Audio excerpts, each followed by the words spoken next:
Okay. Hello, everyone. This is Dr. Garrett Smith, also known as the nutrition detective around these here YouTube parts. And today we got a couple things to go over.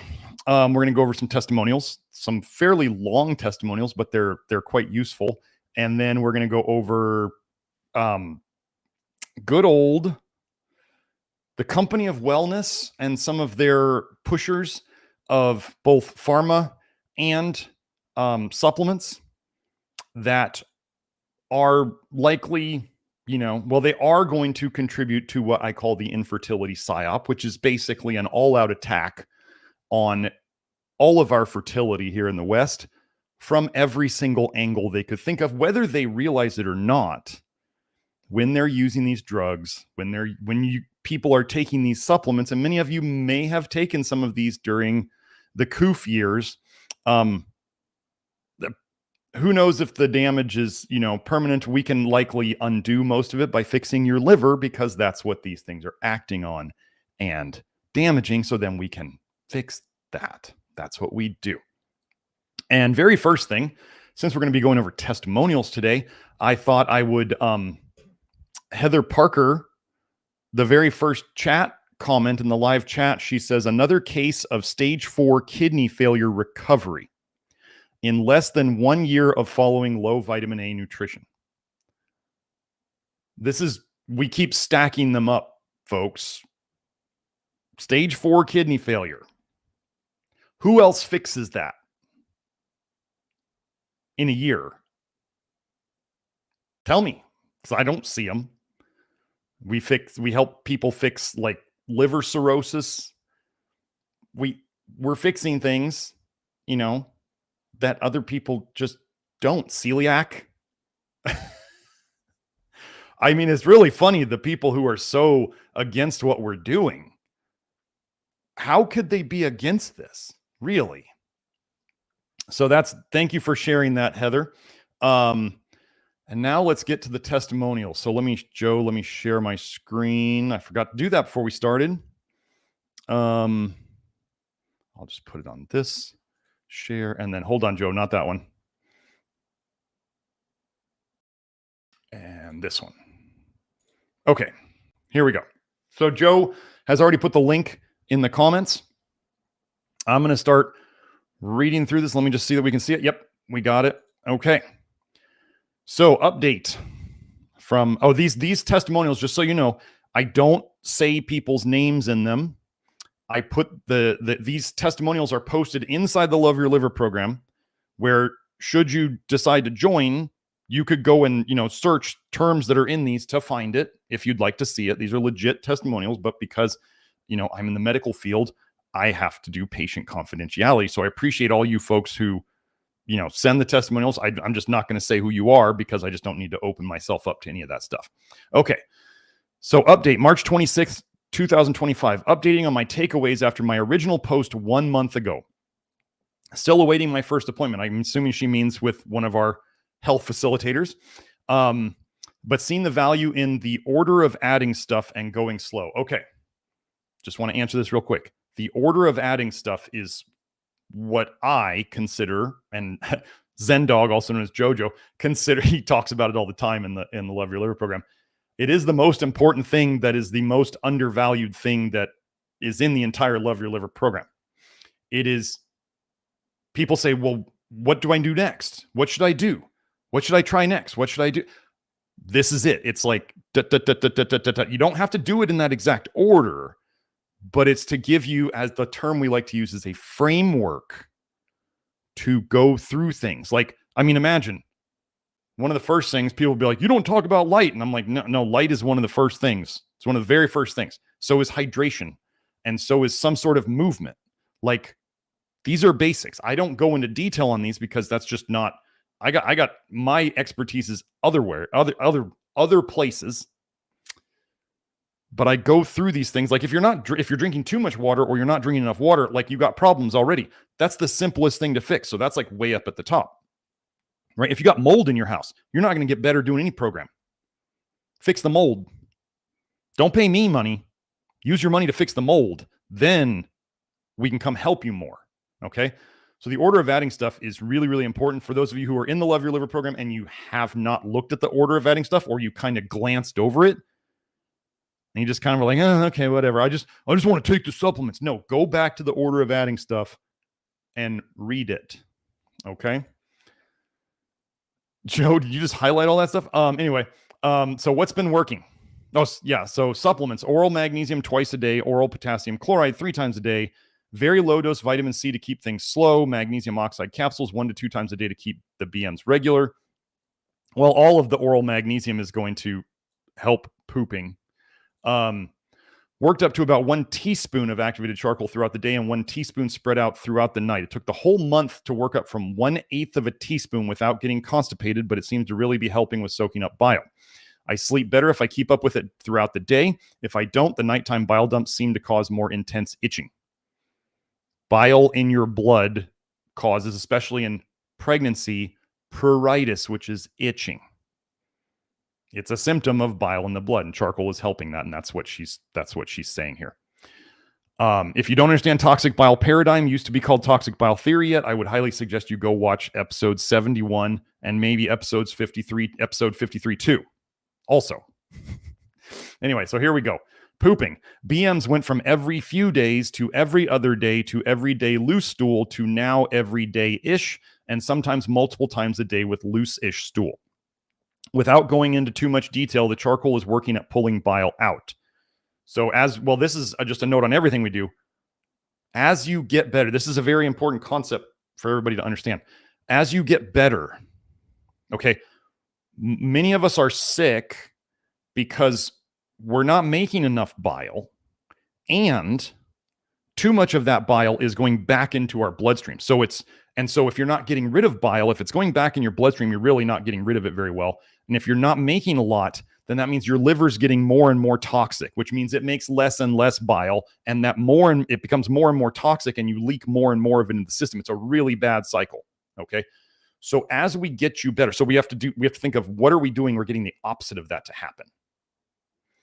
So as we get you less toxic, you're going to make less bile. You're going to make more bile. You're going to make more bile as you get less toxic. You're going to make more bile as you get less toxic. You're going to eventually start fixing the leaks. So especially for those of you who are constipated, the bile is going to stay in your intestines and your bile ducts and all that stuff where it's supposed to be, and you will poop better.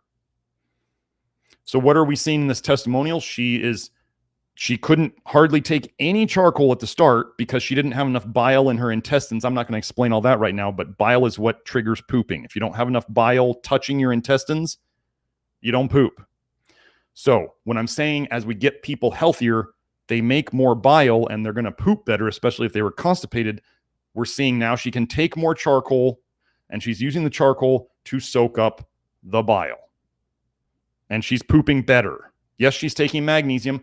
It is okay to take some magnesium to poop better, to help you take more charcoal.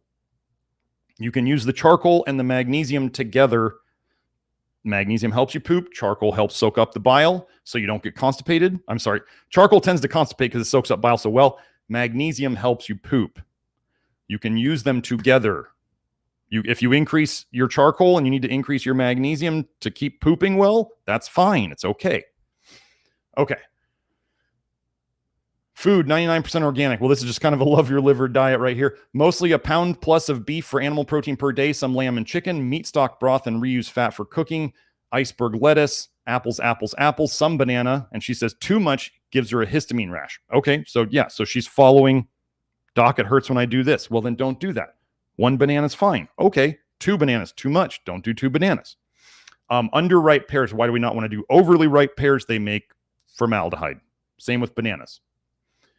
Some hummus, rye bread, homemade by a family member, ramen noodles, brown rice and quinoa noodles, avocado oil for cooking and added fat, sourdough crackers, tortillas, occasional lemon or lime juice for flavor, burger buns, oat milk, black beans, zucchini, pumpkin seeds. Cause some itching, waiting to try beans and zucchini again, holding off on pumpkin seeds because of copper. Yeah, there's really no need for pumpkin seeds. Pumpkin seeds do not bring a lot of zinc into the system. I don't care what anybody says. They might have zinc in them. It doesn't get into your system. Okay. Absolutely zero oats as food. Oat milk seems to be fine, or chocolate. Even the smallest amount equals itching all night and no sleep. So this person seems to be quite sensitive to copper. Chocolate, pumpkin seeds, So what we do is we minimize it. We minimize the foods. If she has an obvious reaction, we minimize the things that she's reacting to. She cut out coffee, espresso, plus oat milk for a few weeks, but added it back in to help slow detox, and because it's the one treat I give myself. I'm just going to say this right now. Again, coffee is often one of the last things to leave for people. It's one of the last kind of vices for people to leave. You can still make plenty of progress on the program. I mean, you better drink organic coffee. Please at least drink organic coffee. It doesn't have to be like super expensive. The stuff that mycotoxin free. I mean, if you can get that, great. But if you don't have the money to spend on it, like, you got to spend your money somewhere, right? But I don't think that's really going to save you a lot of effort.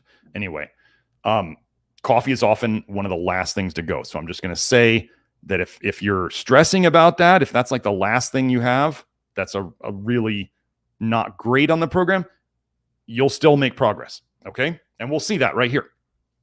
Lifestyle, zinc oxide plus shea butter cream. Absolute must. It's a lifesaver. So soothing and seems to help heal up cracks in the eczema very quickly. Well, why don't we talk about what we just released? Kelsey, back in the past when she had her Etsy store, she made a zinc niacinate salve. So it's buffered niacin. It's zinc bound to niacin. So it's zinc nicotinate, also known as zinc niacinate. And she made a salve out of it. It's now, she used to have a 20% and a 40%. We just simplified and we made a 30%. So we now have, for those of you who are using zinc oxide, which goes on your skin white and it doesn't soak in very much, we now have the zinc niacinate salve, which does absorb. You just got to rub it in and not use obscene amounts, but it does rub in, and it does rub in clear, and people love it for their health. Two of the biggest nutrients that people need for their skin to be healthy: zinc, niacin, as in flush niacin, as in nicotinic acid, not niacinamide. Okay. So yeah, that's in the store now. So if you didn't know we had that, there's your little commercial. Okay, so she has a hot shower every morning. I'm not sure what she means here by HOCl 200 spray. Maybe somebody does. Or use the cotton round to apply to eczema rashes before the zinc cream. Praying every night as I put my son to bed and asking Jesus to reveal things that need healing, to heal me from my head to my toes. This has been essential, and I've noticed big healing after overcoming certain mental blocks about assumptions I've been living by, that my skin has improved noticeably. What I've said this before, I pray for solutions. So whatever you can name the problem, you are praying for solutions, which implies several things. You're assuming there's help out there, and that help will be given, and then it is up to you to do it. The solution being presented to you means you're going to do it. God helps those who help themselves. So this is all great. And if you didn't know, I finally got the video from the private Love Your Liver video with Beth Martins and I. She did a great video. I just did the intro. Beth did a great video, and it's in there about mental blocks and archetype stuff that you can use to help yourself along the program. So that's now in there. Gratitude for every little thing, from waking up in the morning to having hot water, electricity, fresh food to eat, friends to lean on, etc. Actually, I'm going to add something to this too that I got from Atomic Habits. This is this is kind of along the gratitude thing, but I'm trying now, as often as I can, as I can remember, when I think I have, when I normally would say I have to do this, I need to do this.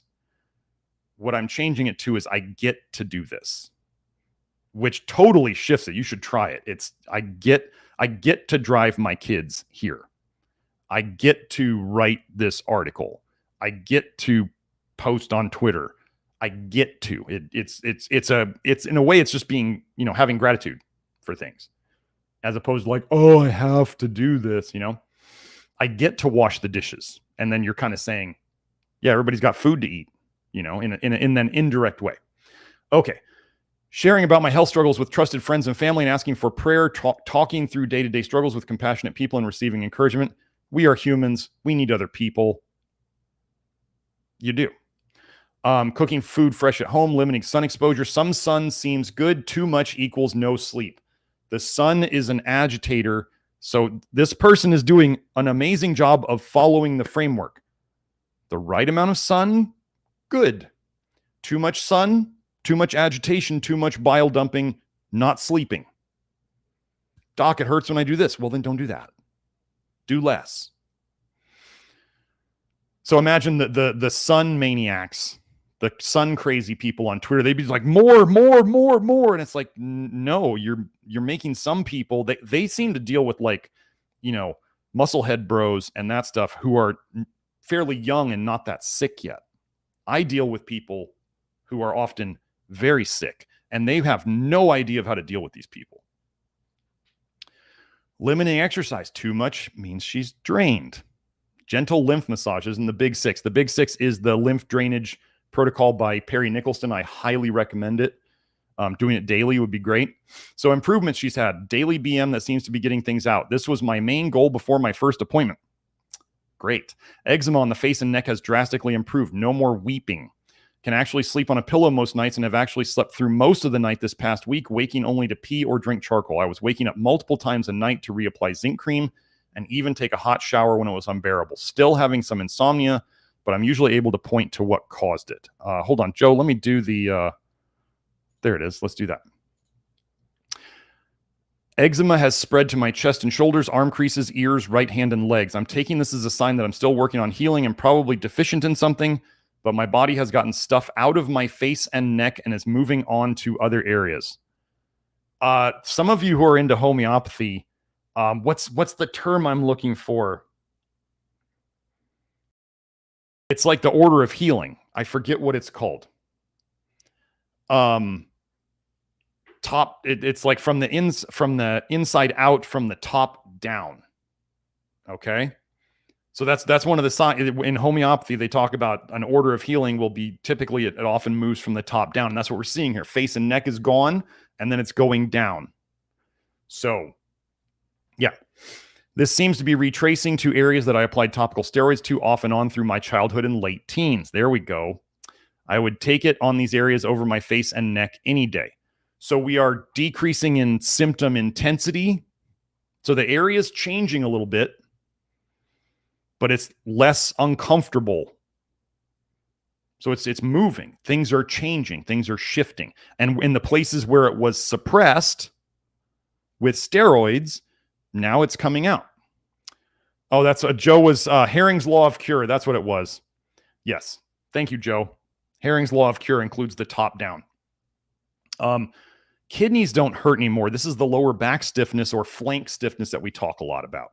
So if her kidneys aren't hurting anymore, that means the bile is going, instead of leaking into the blood so much and hitting the kidneys, it's going more out of the bowels, which makes sense because she's pooping better. See how all this works? This is toxic bile paradigm. Peeing light yellow, that's good. No more bloat, no more brain fog most days. As long as I'm eating enough protein, no anxiety. I posted it on Twitter that like the more red meat that women ate, the less anxiety and depression they had. There's research on this. Ladies, don't undereat meat. I lost a lot of weight in February, but it has stabilized now. I never thought of myself as overweight, but I'm actually in the proper BMI weight range for my height for the first time in 6 years. Not trying to lose anymore, but it's been interesting to see how cutting out added fats, eating out, and vitamin A veggies and fruits has just let the weight fall off. If you haven't seen my weight loss and toxicity live stream, you might want to go watch it because that all makes sense here. Going forward, I would love to introduce beans, a probiotic, and a few other foods to add some variety to my meals. I'm very excited to get a handle on more supplements to support detox and cut out the vitamin C supplement. Still very much looking forward to my appointment to get this eczema under wraps and continue low and slow detoxing through bowel movements rather than my skin. Again, the zinc salve, I think, would help this situation for sure. And then if you can start taking any flush niacin internally, that would likely also help. I will say, though, I don't think I would have been open to making changes had this not affected my skin so severely. So even though I wouldn't wish these symptoms on anyone, I'm grateful for the blessing in disguise.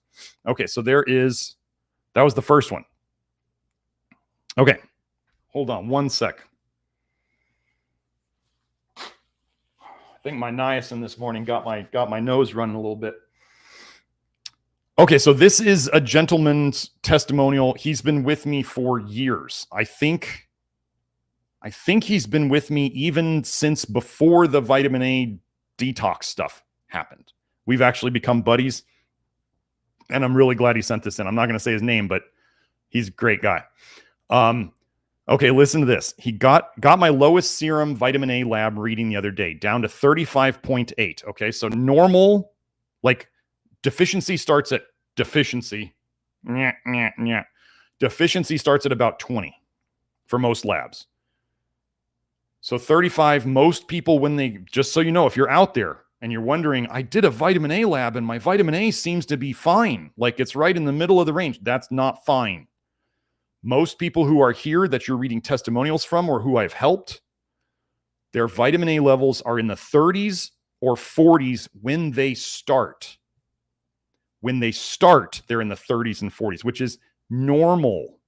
And then we help them get better because your blood test does not tell you how full of vitamin A your body fat is and your liver is. It tells you how much is floating around in your blood. Okay? So pay attention now.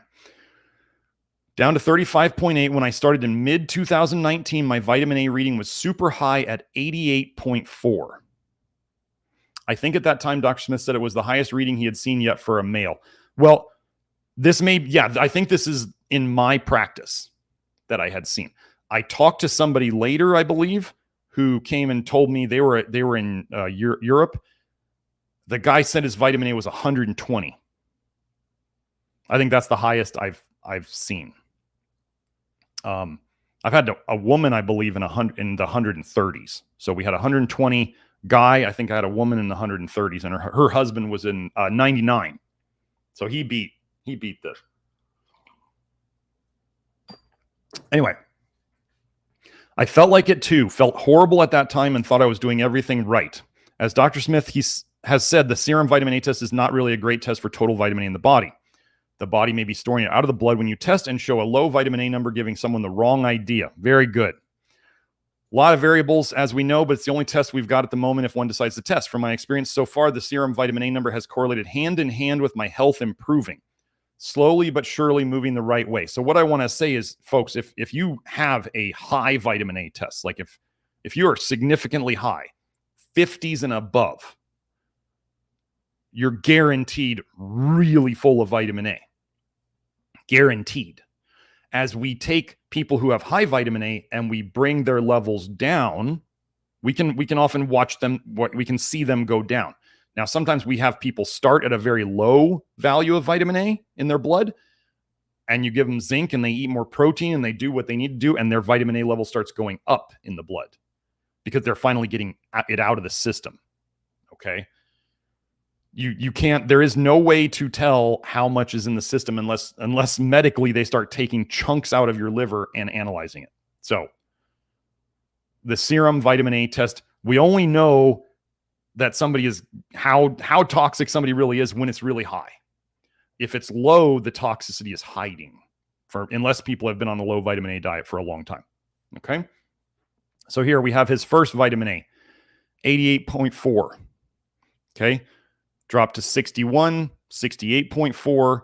Pay attention to these numbers, how they'll jump around. 61, 68.4, it went down. 44, coming back up. 54, 53, 55, 43, 40, 46.9, 40, 30. So we're down in the 30s now. 37, 38.3, 40.7, 35.8. So you see that this, I mean, we're down. This is 6 years. This is one of the highest values I had seen. This is a marathon, not a sprint. And this gentleman does his diet very well. This is 88.4 means there's a ton in the system. It's been an interesting journey to say the least. In 2021, when it dropped from a 68 to a 44, I remember thinking how easy this was going to be, LOL, thinking I got this no problem. Boy, was I ever wrong, though. 2022 came and I stayed in the 50s for like a year and a half and really and truly following the program very well. It was perplexing to know I was doing everything according to plan and the number just sat there, but just kept on with it because my health and symptoms, pay attention here. The number just sat there, but Well, I'll just change that. But I just kept on with it because my health and symptoms have steadily improved so far this whole process. Okay. You know that saying, if you're going through hell, keep going? Okay. The labs were stable. I tell people, keep going. If your symptoms are improving, you are improving. The serum vitamin A level is the only really decent test we have for this. And it sucks. It's something. It's better than nothing. Like he gets to see, he came down from an 88.4 to a 35.8. Is that motivating? Yes. Does it actually let us know that, now his symptoms are down, his vitamin A levels are down. But when the symptoms were staying still, the symptoms were when the labs were staying still, the symptoms were coming down. Focus on the symptoms. Don't obsess over the labs. Okay? So plenty of work to be done, but to say I'm a different person from when I started is such an understatement. Beyond thankful for finding this program and what Dr. Smith has done for me, giving me my life back. Healed several impossible chronic injuries already, still have a few lingering musculoskeletal issues that still need attention, but everything has either healed completely or is 85% or more better. Detox is so real, and retracing is also. This network, as in the Love Your Liver network, is full of so many awesome folks and solid gold information and discernment. Thank you guys. Wish everyone the best wherever they're at on this journey. It's a marathon, not a sprint. Exactly. Took me a while to figure that out, probably because of my hard head. LOL. Anyway, still work to be done. Thank you so much, Dr. Smith. Yes, it is a marathon, not a sprint. And I get this gentleman is an athlete. Athletes push hard. I know. Been there, done that a bunch of times. So just know, gentlemen, especially, or you hard charging ladies, you're not going to suddenly be the greatest detox champion out there by just pushing harder than everybody else. You're probably just going to kick, because you're so hard-headed and you push so hard, you're probably just going to kick your own ass. It's a poison on the way in. It's a poison on the way out. If you start taking the poison out too fast, you're going to feel bad. How long am I going to feel bad for? I could just push through it. I don't know. It could be 6 years. Did you see how many years it took him to get his vitamin A down to normal? It could be a very, very long time. And then what if you kick your own ass so hard that then you go, I don't want to do this program anymore. And you caused yourself to quit the program because you pushed too hard. Wouldn't that be not only hard-headed, but dumb also? Don't do that to yourself. Okay. Oh, this is more from the same gentleman. Yes, I test for copper, zinc, and ferritin each time as well. That's what we test for. Sorry for the blurry pics, but my laptop is giving me trouble downloading these right now, or I'd post the whole test, but this should give you an idea. As for testing, I like getting that feedback on copper, zinc, ferritin, and vitamin A every 6 months or so. I remember we went after high ferritin first in 2019 and was able to get it within a good range pretty quickly, 6 to 7 months. There's people out there who claim we don't know how to get iron down. They can't even get their copper down. It's pretty sad. Started at 230 and got it to 74 by 6 months later. Blood donations helped out with that a lot. I still donate once or twice a year. I do the HTMA, which is hair analysis, along with the blood draws. Same thing about every 6 months. Now, this gentleman worked with me for multiple years. So now he is, after he's worked with me for multiple years, he is now doing his tests on his own, and he's seen what works and what doesn't, and he's been doing it on his own. My goal in this, my original website was doctorasteacher.com, which is docere in Latin. It's one of the 7 naturopathic principles. I am here to teach you how to take care of your health so you can do it for yourself the rest of your life. I'm super happy that this gentleman is out there. He did enough tests with me that he can now pretty much keep track of it on his own. He has learned. I have done my job. I taught him to fish, and now he's fishing on his own. And he's still coming back and saying what wonderful things are happening. This is the greatest thing that I can do as a practitioner, as a physician. Does your physician try to teach you how to take care of your health? Okay, copper has been kept under control pretty good through this whole process, I guess. It crept up this last test some, but nothing too crazy. I'm kind of blown away by how much zinc my body still needs. I feel like zinc has been absolutely major. I'm steady at 2 keystone minerals a day plus 15 to 30 milligrams extra zinc as well per day. That's a lot. I would not, for anybody else out there, unless you're testing, I would not go over. If you're not testing, I keep people at 30 milligrams. If you choose to go over 30 milligrams on your own, that's on you. Don't blame the program. Don't blame me. 30 milligrams is the foundational dose. If somebody's testing with one of my facilitators or myself, then we go higher sometimes. We will go higher sometimes, but that's usually when the person is going to come into office hours and check in with us so that they don't overdo it. There are some people in the program and otherwhere who have gone just like crazy high on zinc, and some people have caused themselves some issues from it. And I just kind of shrug and go, I told you not to do that. But I felt fine at the time. My car worked just fine until it broke, okay? You can take too much zinc. If anybody out there says you cannot take too much zinc, they are wrong. They don't understand the research. You can take too much zinc. It's not because it causes a copper deficiency. It's because it causes a zinc toxicity, okay? So, I mean, he's on 75. So each keystone is 30. So he's on 2 of those a day. So that's 60 plus. So he's either on 75 or 90 milligrams zinc a day. That's a hefty dose. Okay, I've gotten to now where I can loosen up kind of whenever I want and be okay and never fall too far off the LYL foundational track. I like this diet a lot, really. I feel better eating it or something close to it. I'm definitely a little less strict these days, but I try to really stay away from the big rocks as much as possible. That's the analogy of the rocks in the jar. You know, the rocks, the gravel, the sand, and then the water. Either stay away completely or keep a very watchful eye on sugar, added fats, any dairy, or nightshades. Chocolate is another thing. I've 99% given up on this program, and I feel like that was also huge. I don't miss it either. All the spices were also major. I could actually feel the load being lighted when I gave up the spices pretty much and just did salt. Folks, the spices are not doing you any favors. They're not healthy. I may go out to eat somewhere or something and they used spices, but that's not a problem. If I'm at the airport eating or getting a smoothie or whatever, I still try to order as close to LYL guidelines as possible.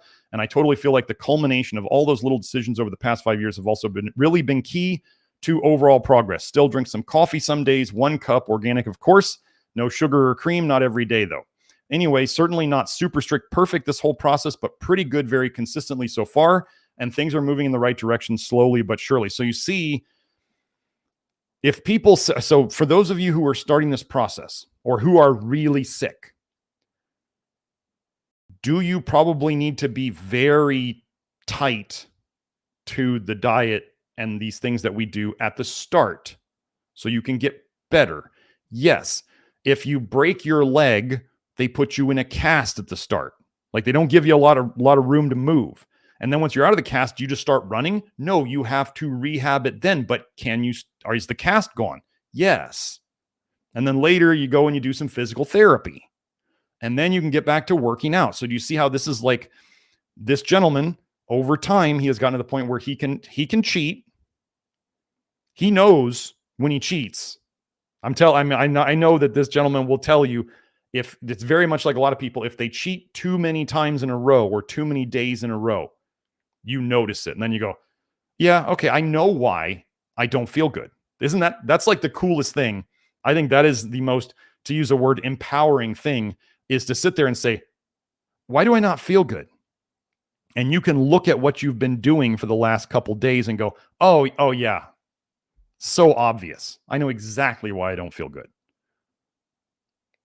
It's really cool. And then you get to decide whether you want to feel good or not. I mean, you now have the tools. You've been taught to fish. You know when the fishing's good and when it's not. Okay, so now this is another person. This is a big name person out there in the health world who speaks very kindly of me to a lot of people. I wish I knew if I could say her name, but I don't, so I'm not going to say it. Okay, this is the last testimonial. After just 3 months of detoxing vitamin A, my doctor at the time took me off thyroid medication. My Hashimoto's was in remission. Who out there gets people off thyroid hormone? We do often. Who else makes Hashimoto's go into remission other than people who do a gluten-free diet and that goes away because of that, which is probably they got other problems. You need to go watch my celiac episode. Then you'll start to understand, because Hashimoto's, just as you guys know, Hashimoto's and Graves' disease, the autoimmune thyroid diseases, are considered sister diseases to celiac.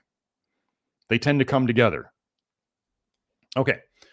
For estrogenic symptoms, years ago, I started taking black cohosh, calcium D-glucarate, and DIM, as in diindolyl methane, the compound from cruciferous vegetables.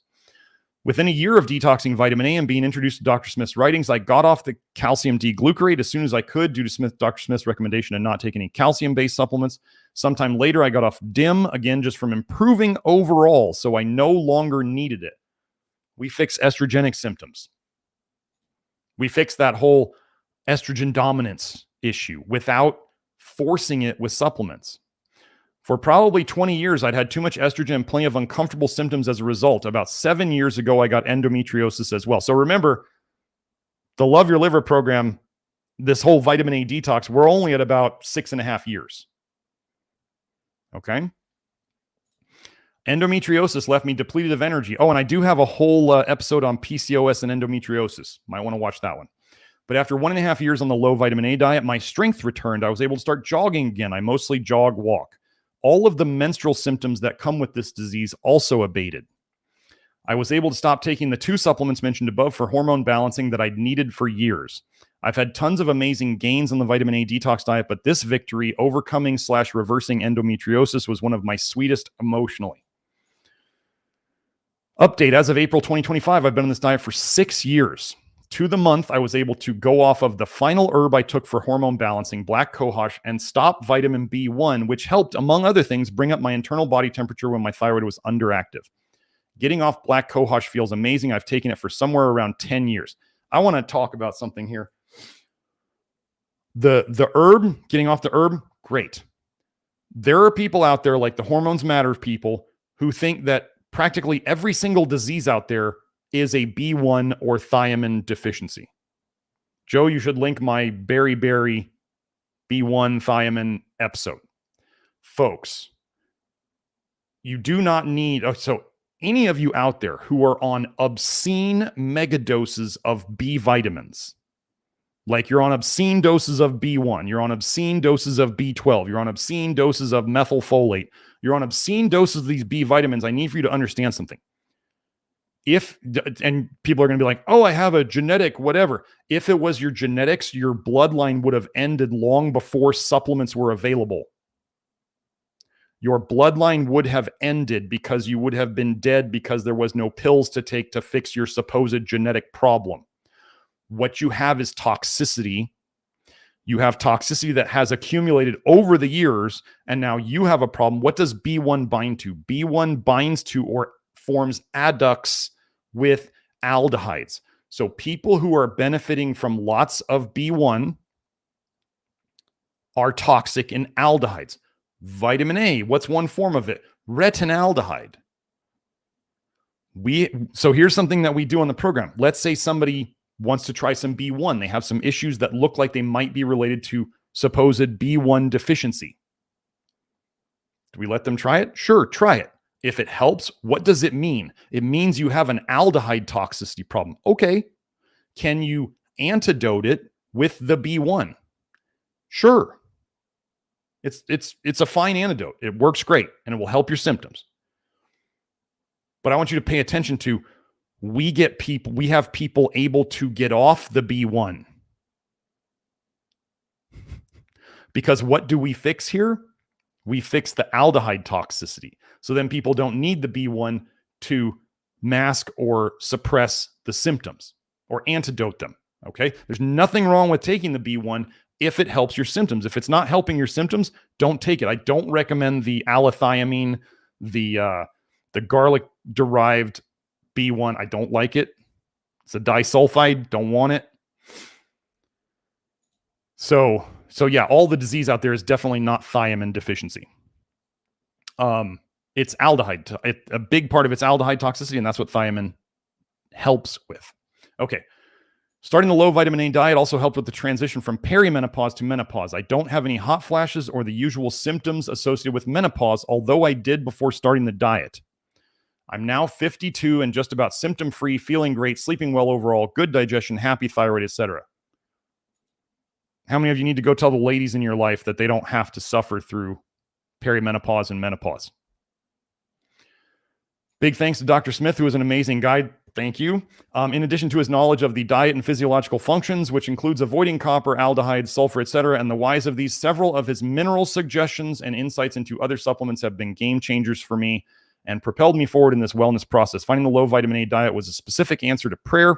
So praise God that we are among the first to discover these truths and the amazing path to wellness. Always a huge thankfulness to Grant. Yes, I'm very thankful to Grant. If you haven't seen my episode with him, wait, did I just delete something? There we go. Yeah, if you haven't seen my episode with him, we did a 10-year update with him. So we have people on this diet for 6 years, 10 years. I'm at 6.5. You always want to remember when you're looking at other diet testimonials, you really want to pay attention to how long people have been on them. If it's not years, the best endorsement of any health diet approach is when somebody's like 40s, 50s, 60s, and they get better on it and they stay better for years. Now, they may have just found some variation of a diet that works for them, but we are getting multiple people who have done this for multiple years, and they're doing better than they have in decades. So that's the testimonials. I know that was a little long. Let me get into the infertility psyop. So Joe, you can, there we go. Let's get this out of here. There we go. So anyway, you guys, there's a references link that Joe put up in the chat, I'm sure. I'm going to run through this quick. First, what are we talking about here?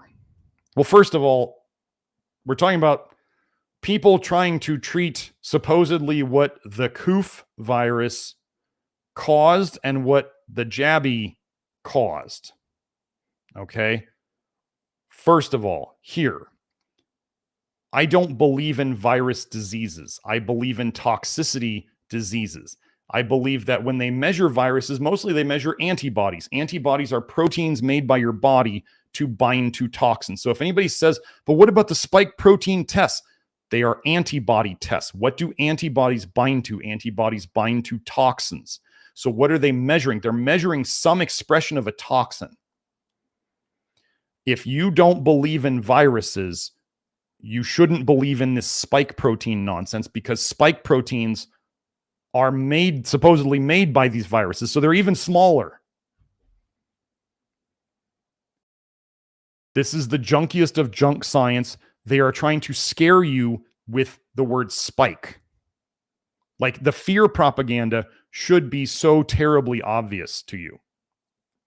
And just like what they're going to try to do with the nanobot things, the self-replicating nanobots that are in everybody now because they spread from the people who got the jabs to the healthy people, and you can't escape them, and they're just Jiminy Christmas.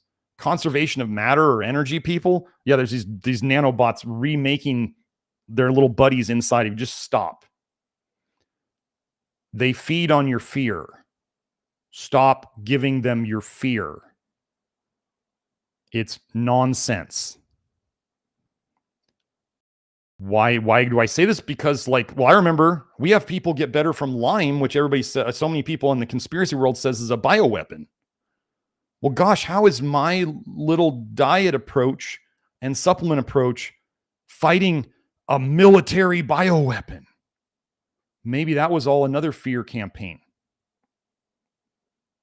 Why does my program help people more than the tens of thousands of dollars they spent on Lyme literate doctors?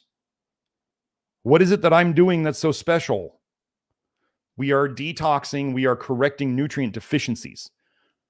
Stop. But if you just give up the whole virus idea, and then if you give up the whole virus, you got to give up the spike protein idea.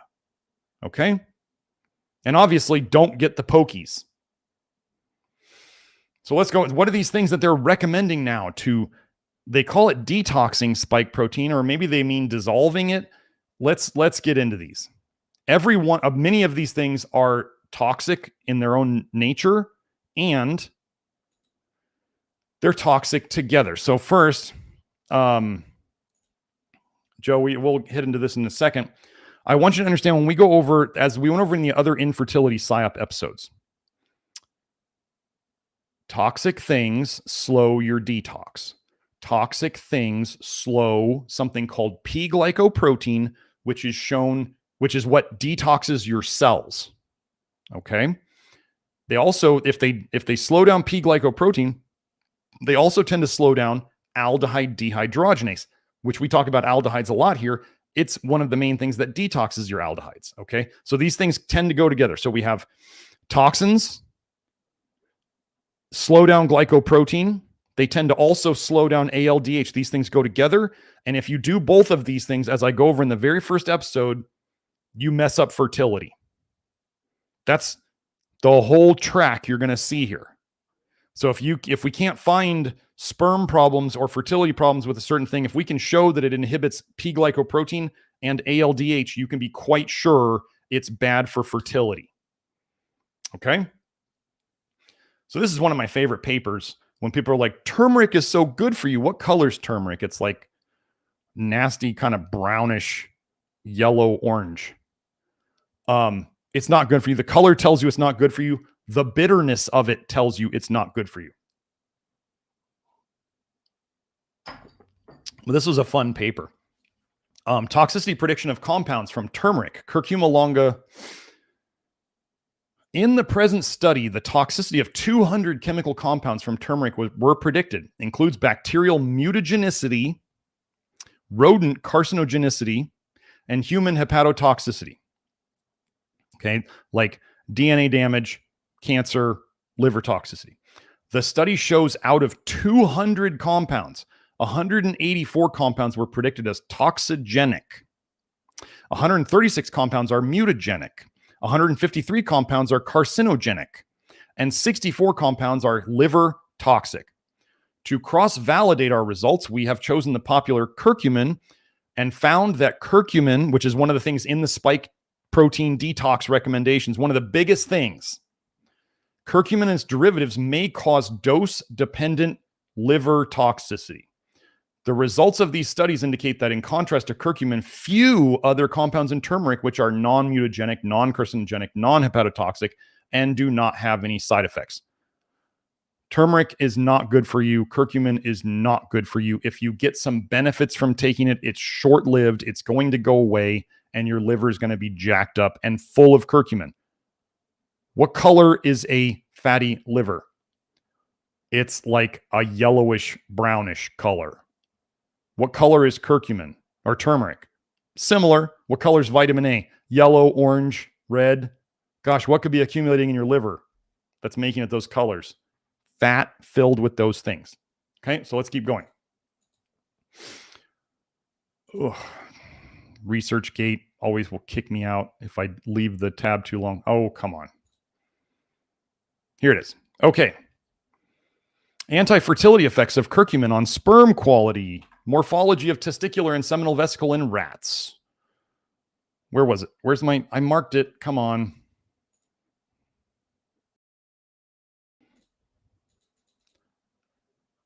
Oh, GLASP. There it is. The main objective of this research is to examine the effects of curcumin on several aspects of reproduction and determine the optimal dose for using curcumin as an anti-fertility agent. What? What? Determine the optimal dose for using curcumin as an anti-fertility agent. What do they know that we don't?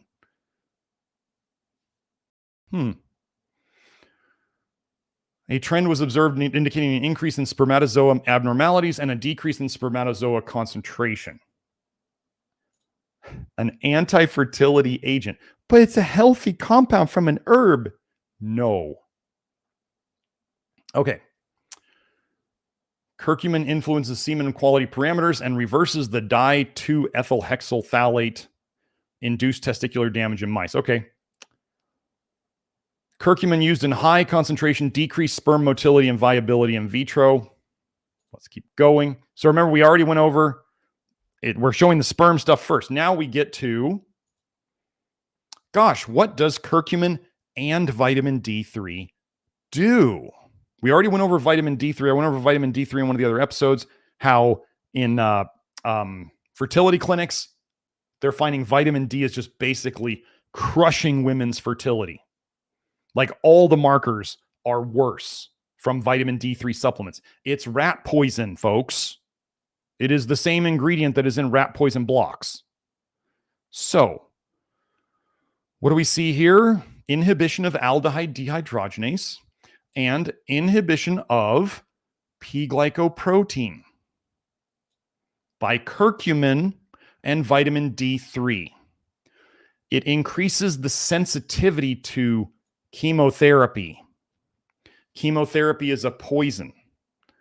They want the poison to kill the cancer cells, which are your cells, holding toxicity.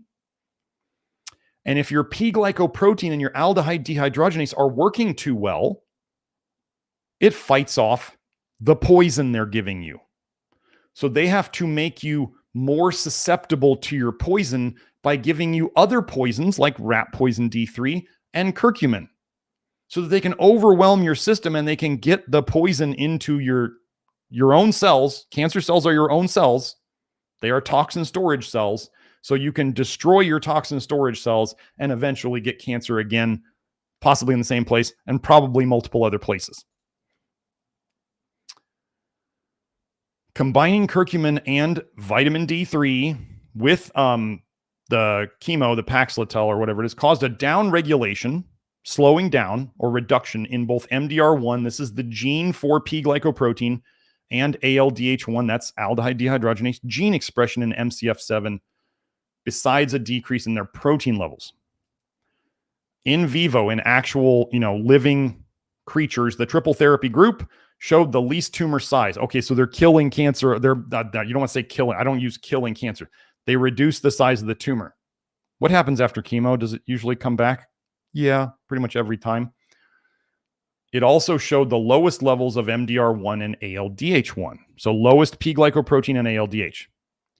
Watch this. Pax alone, the chemo alone, however, showed increased levels of MDR1 and ALDH1 compared to control. When they gave the poison without the curcumin and the D3, the cells ramped up their P-glycoprotein to try to detox it. They were detoxing it too fast.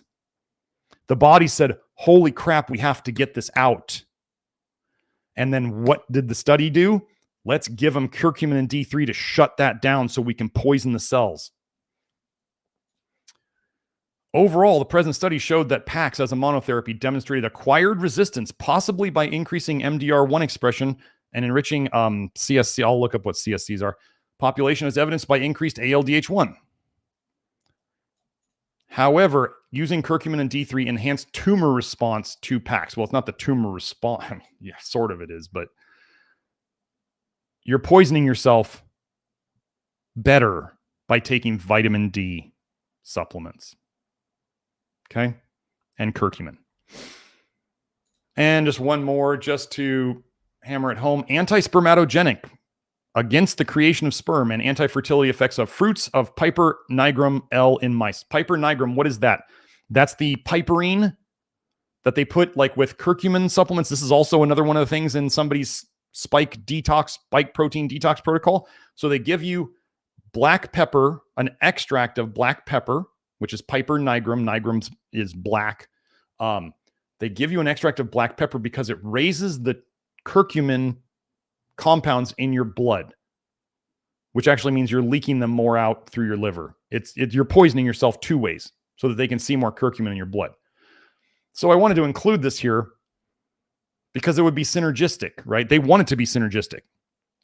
Effect of oral administration of fruit powder of Piper nigrum on the male reproductive organs of mice. Park strain was investigated. So the fruit powder is the peppercorns, okay? What did it do to these animals? Histologically, so when they looked at it under a microscope, testes in treated mice, except in those treated with 100 milligrams of dose for 90 days, showed non-uniform degenerative changes in the seminiferous tubules, as both affected and normal tubules were observed in the same section. In mice treated with 100 milligram dose for 90 days, degenerative changes were observed in all the tubules. Affected seminiferous tubules, that's where the sperm, the semen and the sperm go down, showed intraepithelial vacuolation. There's like, think of it as like bubbles. Loosening of germinal epithelium, occurrence of giant cells, and mixing of spermatids of different stages of spermatogenesis. In severe cases, the tubules were lined by mainly a layer of Sertoli cells. Percentage, so the more they used, percentage of affected tubules in testes of Piper-treated mice was dose and duration related. Dose related. So the more they got and the longer they got it for, the more it damaged their testes. Toxins accumulate, especially toxins that slow detox, which this piperine is used because specifically it slows certain cytochrome P450 detox pathways. Further, piper nigrum treatment for 20 days did not cause appreciable alterations in histological appearance of the epididymis, while the treatment for 90 days caused detectable alterations in the duct. The treatment also had adverse effects on sperm parameters, levels of sialic acid and fructose, and on litter size. 56 days after cessation of treatment. That's a long time in a mouse life. The alterations induced in the reproductive organs recovered to control levels. The alterations recovered to control levels, though the litter size in females impregnated by Piper-treated males remained significantly decreased compared to controls. So they're saying everything looked fine, but there's still a functional problem. Something's still wrong. Now, somebody's going to say, well, that one study, they used a mega dose or they used too big a dose. These things are all combining, folks. Actually, as I went over in the ivermectin and azoles episode of the infertility psyop, the biggest way to get ivermectin to cause the most problems, which people are using all these together, the biggest way to cause ivermectin, the way in the research they cause problems with ivermectin the quickest and the biggest is they give P-glycoprotein inhibitors. That's how they do it. They give verapamil in the research to specifically induce problems with ivermectin. So as we go through all of these, and you start seeing that ivermectin is sold by the same people who are selling turmeric, who are selling all of these things, is it planned? Okay, so one thing I wanted to hit on that I thought was interesting, one of the supplements that's kind of similar to what I use in these protocols was zinc sulfate. I would never use zinc sulfate. Zinc sulfate is trash. Absolute trash. Why would I not use it? Well, I don't use magnesium sulfate, which is Epsom salts. I don't use anything sulfate because we don't need to add more sulfur to the system. Okay? We don't want to add excessive sulfur to the system. So I just thought I would go over here because people are all like, but the liver does sulfation. And I go, it's going to happen anyway. Identification and characterization of sulfated glycoproteins from small cell lung carcinoma cells assisted by management of molecular charges. Pay attention here. Proteins carrying sulfated glycans, i.e. sulfated glycoproteins, are known to be associated with diseases such as cancer, cystic fibrosis, and osteoarthritis. Do you think you should be putting more sulfates into your system? Do you think you should be taking Epsom salt baths? Do you think you should be taking zinc sulfate? I don't. Using this approach, we identified and characterized the sulfated glycoproteins, Golgi membrane protein 1, insulin-like growth factor binding protein like 1, and amyloid beta precursor like protein 1 from H2171 cells, a small cell lung carcinoma cell line. What do we say cancer is? Toxicity. What are they finding in it? Sulfated things. Just a coincidence. Now, here we go. Effect of copper sulfate and cadmium chloride on non-human primate sperm function in vitro. So what about That's quite a combination there, right? Some people are taking this as a supplement. So no, it's not zinc sulfate. The zinc is beneficial. The sulfate is not. So this is the closest I could get. The current study aimed to assess the effects of two heavy metals, namely copper sulfate and cadmium chloride, on non-human primate sperm function in order to establish the possibility of using these primate species as models for reproductive studies. Our combined results indicated that the functionality of non-human primate spermatozoa is inhibited by the two heavy metals investigated. People are out there taking like 30 milligrams a day of copper sulfate. They think they're revolutionary. Oh my gosh, they're in for a bad way. After in vitro exposure, detrimental effects and significant lowered values were obtained for sperm motility, sperm viability, and sperm vitality, acrosome intactness, and hyperactivation. These metals at the tested higher concentrations therefore have the ability to impair sperm quality, thereby affecting sperm fertilizing capability in both humans and non-human primates. Don't supplement copper ever. Don't supplement anything sulfate. Not zinc sulfate, not copper sulfate, none of it. Okay, next one. So I just wanted to give props to Tim Truth. I highly suggest following his Substack. He's when I find somebody that I'm impressed with their level of research capability, I mean, I like to think that's pretty darn impressive. And Tim's ability to research is really, really good. So if you look up here at the top, studies find quercetin and natto-K2, or natto-K2, however you want to say it, inhibit P-glycoprotein. Will this increase ivermectin toxicity susceptibility? Yes, it will. You can read his whole article here. I'm not going to go through it. I took the links. The reason why I wanted to give him credit was because I got a couple extra links in here about K2, MK7. So just so you guys know, we make a vitamin K supplement. We have K1 and MK4. We do not use MK7, which is made by the sewage bacteria Bacillus subtilis. It makes nattokinase. It makes MK7. We don't use it. MK7 has multiple studies showing it slows P-glycoprotein. And then I showed that other study that showed that MK7 actually caused, so vitamin D rat poison. MK7 caused more D3 to accumulate in the tissues.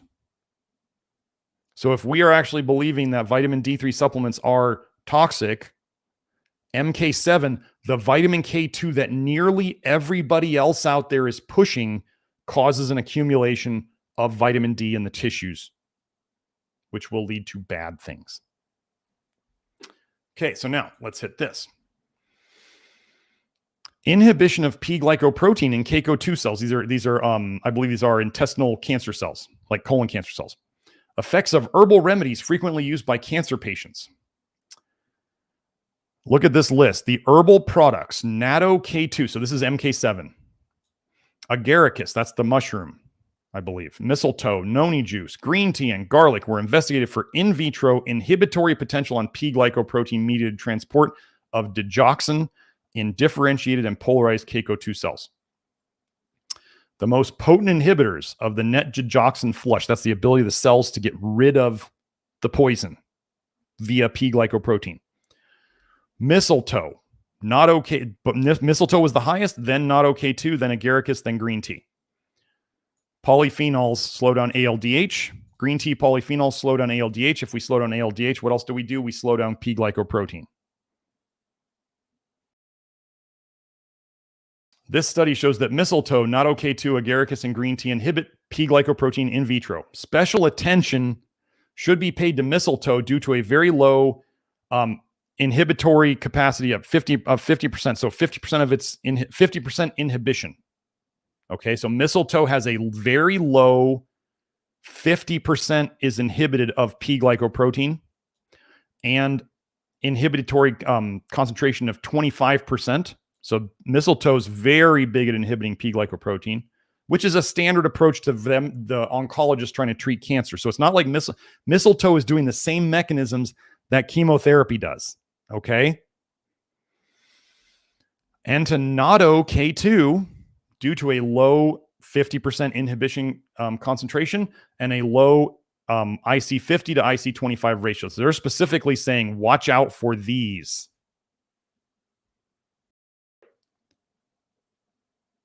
MK7 was something I used to use a little bit. I have completely moved to MK4. If you're still using MK7, I guess you could finish up what you have, or you could toss it and you can move to some MK4. Okay. Now let's go to quercetin. Everybody's favorite bioflavonoid, ALDH inhibitor. I'm going to try to run through these fast because we got like 8 here. Quercetin is a potential modulator of P-glycoprotein expression and function in cells of human pancreatic carcinoma line resistant to another chemo. It's resistant to chemo. These are your own cells. They're full of cancer cells are full of toxicity. They're actually your body. Cancer cells have faster detox pathways in them. They have greater ALDH. They can have greater P-glycoprotein. Your body is making this storage tissue that has increased detox capacity to try to save your life. And it makes sense that modern medicine says, ooh, this tissue's not supposed to be here. What's it doing a lot of? And they see ALDH and they see P-glycoprotein. They go, we're going to shut that down. And then they poison people, and the cancer comes back, and they poison people. They keep poisoning them until they're dead. And they're going to shut down your detox until you're dead. P-glycoprotein is one of the ABC transporters responsible for the resistance of several tumors to successful chemotherapy. Successful chemotherapy is just the person didn't die, I'm pretty sure. Numerous agents are capable of interfering with the PGP-mediated export of drugs, but unfortunately, most of them produce serious side effects. Wait, let me see if I understand this.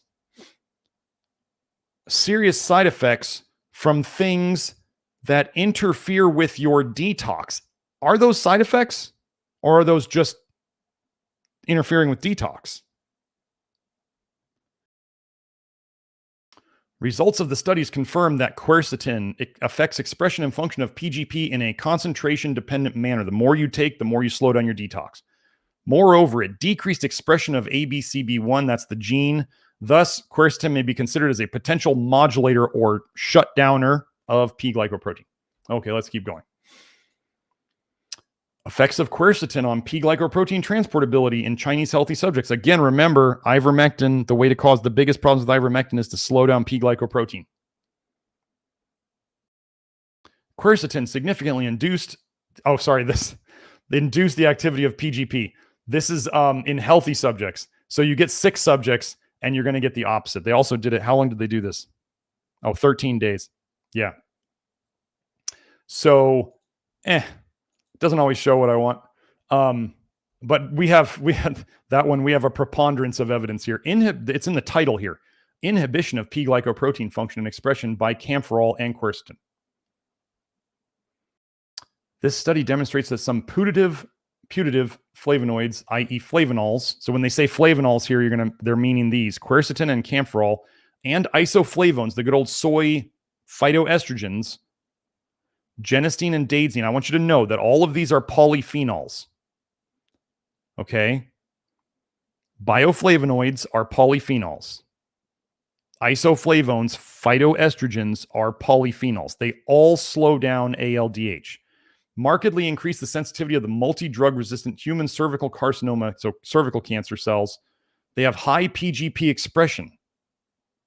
Are you starting to see the pattern? Why would your body make cells that have increased detoxability if somehow the cancer is trying to, the whole idea, if cancer could end your life, why would your body be making it do these things? Why? But if we said cancer is toxicity and your body is making tissues that store the toxicity and are also better at processing it, So if maybe you just figured out what the toxicity was and you stopped putting it in your body and you started giving your body the nutrients that it needs and you helped facilitate the removal of the stored toxins, then your body might not have any need for the cancer and it would go away on its own. Doesn't that sound nicer than poisoning yourself with like surgeries and radiation and chemotherapy? So the flavonols, as in quercetin, increase the inhibitory effectiveness of PGP activity in MDR cells more than isoflavones. So quercetin was better at inhibiting detox than the soy estrogens, basically.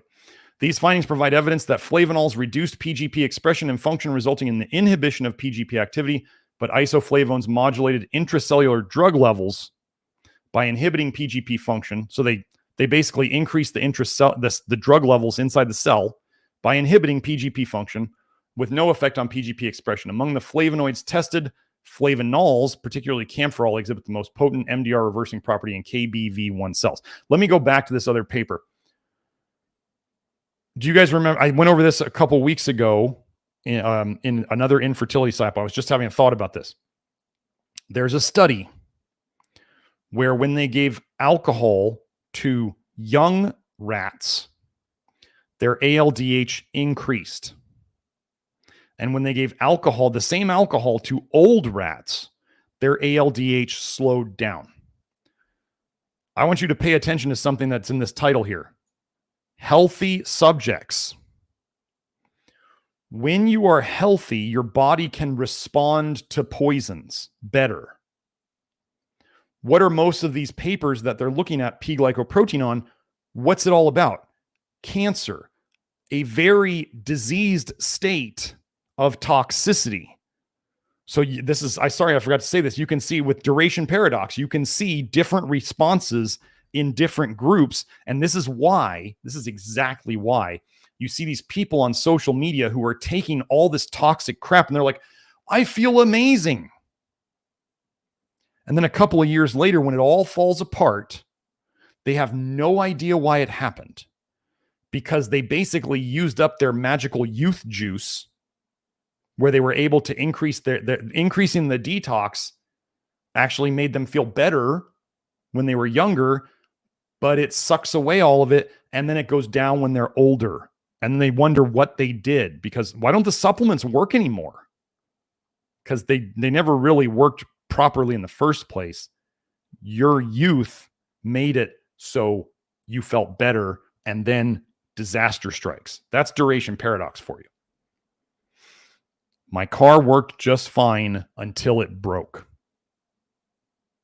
Sorry, I didn't share this tab. I went back to this one. This is what I was talking about, where quercetin induced PGP in healthy subjects. But as we're seeing, quercetin in cancerous cells slows everything down. So I just wanted to be clear on that. Okay. Oh, effect of quercetin on hoaxed 33342 transport by purified and reconstituted P-glycoprotein. This will be quick. In our hands, quercetin inhibited P-glycoprotein mediated efflux that's leaving the cell and enhanced accumulation. Hey, do you remember that methylene blue inhibited PGP and enhanced accumulation too? So it inhibited the ATPase activity of P-glycoprotein required for transport. Okay, moving on. Preclinical evidence for altered absorption and biliary excretion, bile excretion of irinotecan. I'm guessing that's a, let me just look that up real quick.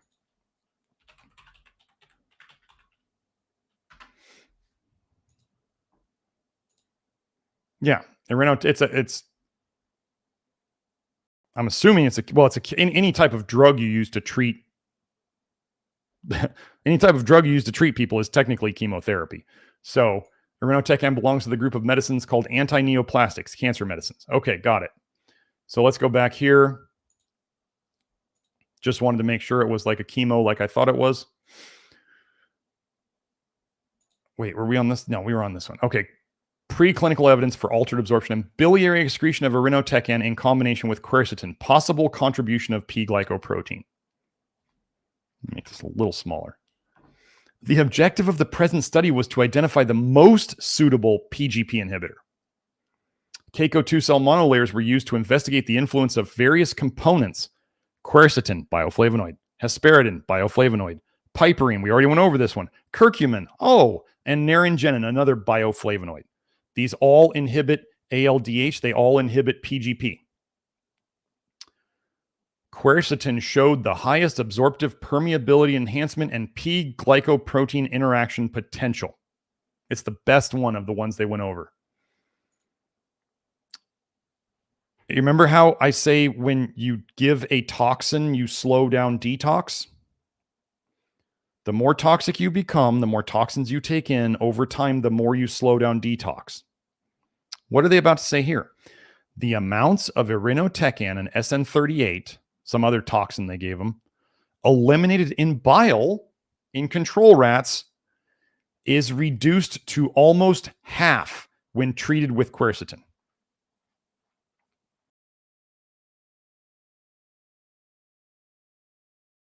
They gave them a bioflavonoid that slows down detox, and they saw half as much of these chemotherapy drugs in the bile when they did that.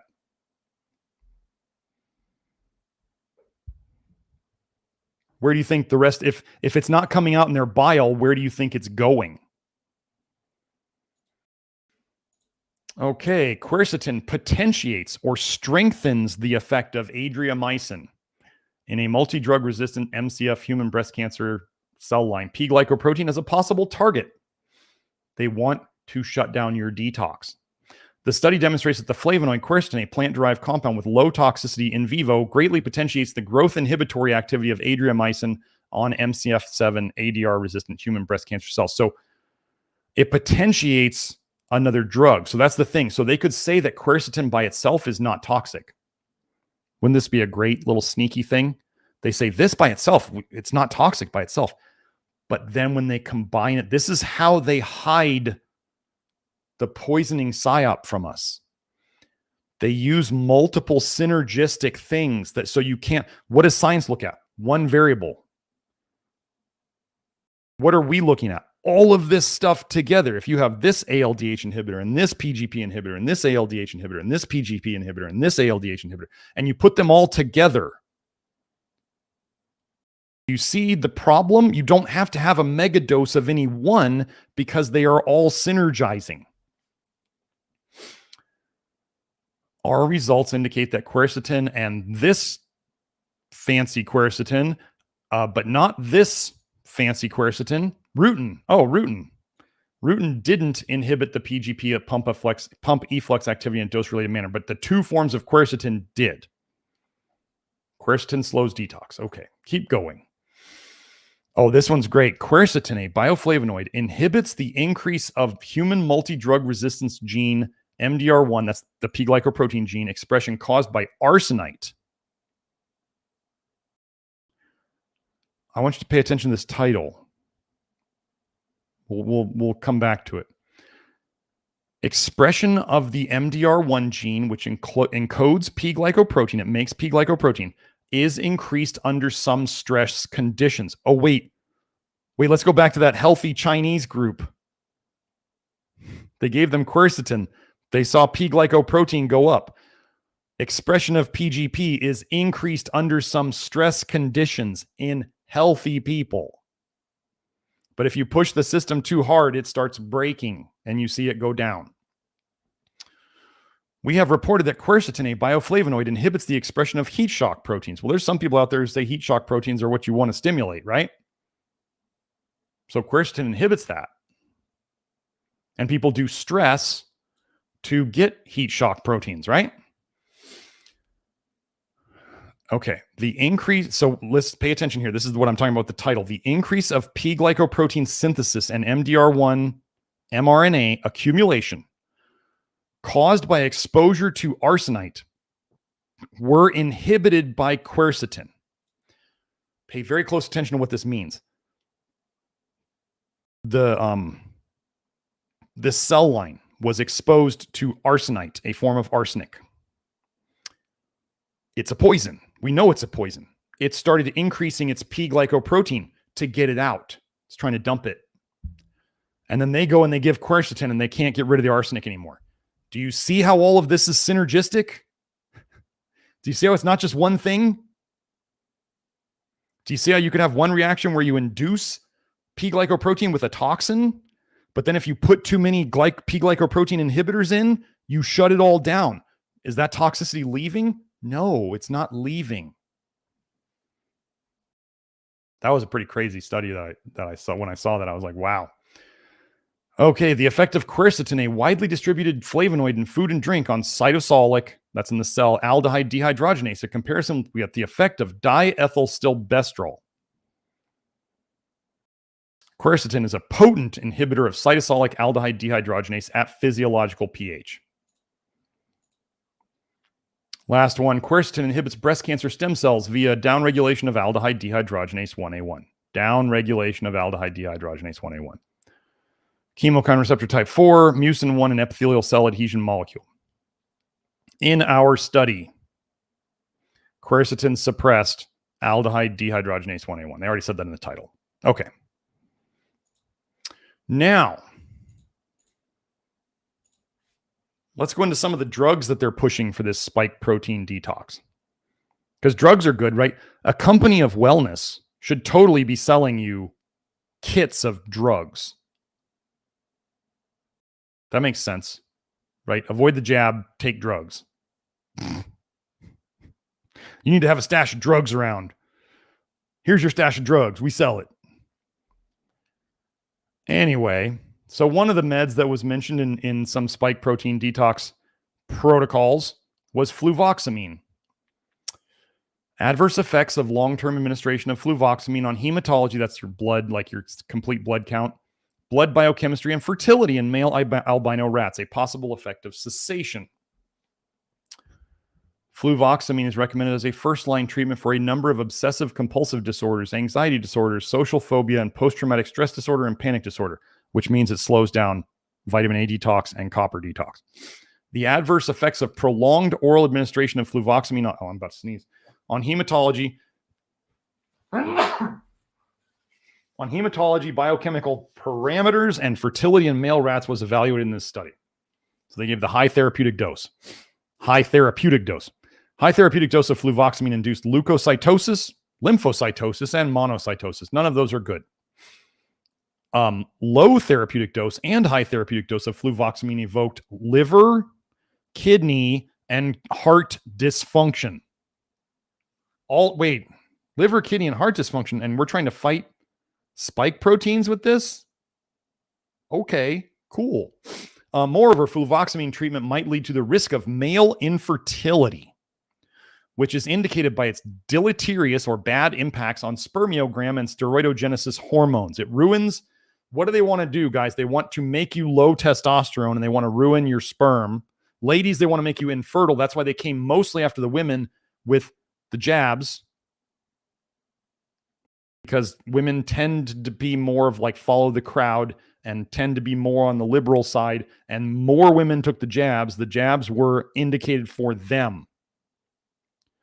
They want to get the men by them paying for it and thinking they're outsmarting the government. They're getting you to pay to make yourself infertile, thinking you're real smart doing it. They also induced oxidative stress, apoptosis, programmed cellular death in testicular tissue. Fortunately, the previous alterations were mostly reversed during the recovery period. Mostly.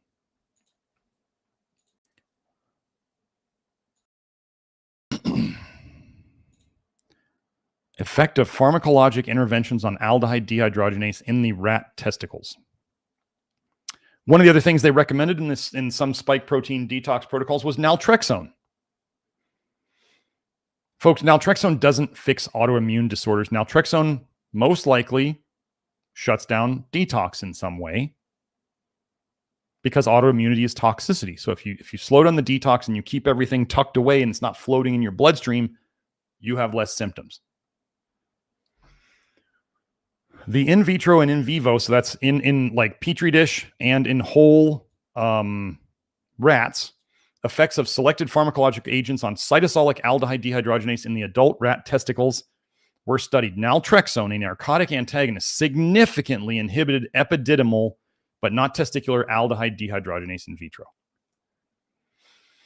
So, oh, wow, I didn't see this. Diphenhydramine was even more. Yeah, anyway, I'm not going to go look on there. Wait. Where was that? I just saw it.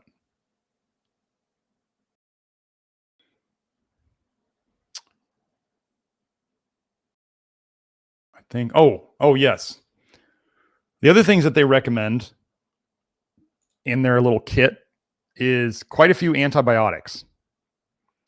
So, Joe, I'm going to have to switch the screen. Give me 1 sec. Oh, wait, let me go here. No, not that. I need to remember where the, there it is, right there. Let me go share the screen. Oh, that's what I need to do. Hold, please.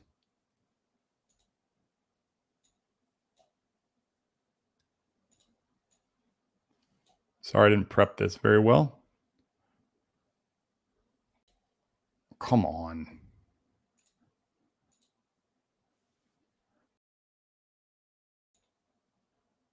There we go. We will get it. Okay, now let me share my screen. Okay, Joe, you got it? I think we got it now. Okay. They give out antibiotics in their kits like crazy. There's like 5 different antibiotics in there. Do antibiotics affect fertility? Of course they do. So here's this paper, Antibiotics, Potential Hazards to Male Infertility. Adverse effects of antibiotic agents on spermatogenesis or sperm function have been demonstrated throughout the animal kingdom. In man, these effects have been clearly delineated for a few agents and have been implicated for most major classes of antibiotics, including the nitrofurans, macrolides, aminoglycosides, tetracyclines, and sulfa drugs. The effects of antibiotics on fertility and the implications for the management of the infertile couple may be greater than generally appreciated. Oh, you mean they're underestimating the negative effects of drugs on something like fertility when they would love for there to be less people around? What a weird coincidence. Because of the potential multifactorial nature of infertility, like, I don't know, multiple drugs and multiple supplements all coming from all sides, and then there's the toxicities and the deficiencies, and it is intended for this review to raise as many questions as it will answer regarding the adverse effects of these very commonly used antibiotics on male infertility or male fertility. The need is evident for continued laboratory investigation and thoughtful clinical observation to better define the effects of antibiotics on fertility in men. Wait, they've been using these drugs for so long. Why don't they know the effects? Why don't they know them? Approximately 10% to 15% of all couples demonstrate primary infertility, and of those couples, a male factor is identified in approximately 50% of cases. Many extrinsic or outside or environmental factors, including the increased use of antibiotics, have been implicated as potential causes of male infertility. Let me find the other part that I marked. Well, there it is. So TMP SMZ, trimethoprim sulfamethoxazole. The combination drug cotrimoxazole, that's probably what they call it in Europe, sulfamethoxazole and trimethoprim was found to decrease the sperm count in 37% of 40 patients being treated for possible genitourinary infection after referral for infertility. However, 42% of these patients also demonstrated improvement in semen quality with treatment, so a strong relationship between this agent and impairment of sperm production cannot be made on the basis of that report. Let's keep going. One study from Germany indicated a possible effect of cotrimoxazole, the same thing, on semen parameters in urologic and dermatologic patients. 45 patients underwent semen analysis before, during, and after 7 to 80 days of treatment with 160 milligrams of trimethoprim and 800 milligrams of sulfamethoxazole, that's the same drug, per day given orally. The adverse effects on total sperm number, sperm motility, and morphology were not seen during the treatment period, but only 4 weeks after stopping the combination drug. No further follow-up of these patients was presented based on these 2 clinical studies of cotrimoxazole. At most, only a possible influence of this agent on spermatogenesis could be inferred. A third of them had their sperm numbers go down. And then this one, they saw big problems 4 weeks after they stopped the drug. What these drugs do, I want you to understand, this is a withdrawal phenomenon. What is withdrawal? It's basically like you were shutting down your bile, and then so you're building it up. And then you take away whatever was suppressing it. And after some amount of time, your liver starts pushing out all this toxic bile again. And then you see the problems. What happens with chemotherapy? They give you the chemotherapy, the first one, the weakest one they're going to use. They give you the chemotherapy. It shuts down your detox. The tumors actually start cleaning themselves out because there's not so much bile in the blood. Tumors start cleaning themselves out. And then it seems to go away. What happens when the chemotherapy effect on your liver stops shutting down your bile production? You start making more bile. That bile is now more toxic because you haven't been getting rid of it the whole time. And now it's got chemotherapy in it. And you start dumping it out into your system. And then what do you see? Your body goes, oh, crap, we got to make this cancer again. We got to make this tumor. It's going to make the first tumor again. And then it's going to make more of them because now you're more toxic. And then what do the oncologists do? They give you a stronger chemo because you got to shut down the bile even harder. The PGP and the ALDH, you got to shut it down. You shut it down again. Maybe you get rid of the tumors this time. Maybe you don't get rid of them all the way. And then what happens again? Eventually you start making the bile again. Bile starts coming out. It's now got 2 chemos in it. And then you start seeing just this explosion of cancer everywhere. What's happening with the turbo cancer? Well, they gave the pokies are straight poison. Stop worrying about the mRNA and all that other stuff. Just think the people who are trying to do this are cheap. They are not trying to spend thousands of dollars on mRNA to put into you. Cheap. So they gave you poisons. And the more poisons they gave you, the more you saw. And then poisons inhibit detox. And then all of a sudden, and if you inject something, it bypasses all of your protective mechanisms. Then all of a sudden you see turbo cancer because all of these things, the toxins, the medications, the shots, it's all synergistic. That's why it's so hard for people to, it's easy to pin the finger on the pokies. That's easy, right? That's like, I got this and this happened. That's easy because that's super toxic. These other ones that they're selling you in the nutritional supplement stores and in the health food grocery stores, and that they're selling you emergency kits online of drugs, and people are taking horse paste from Tractor Supply.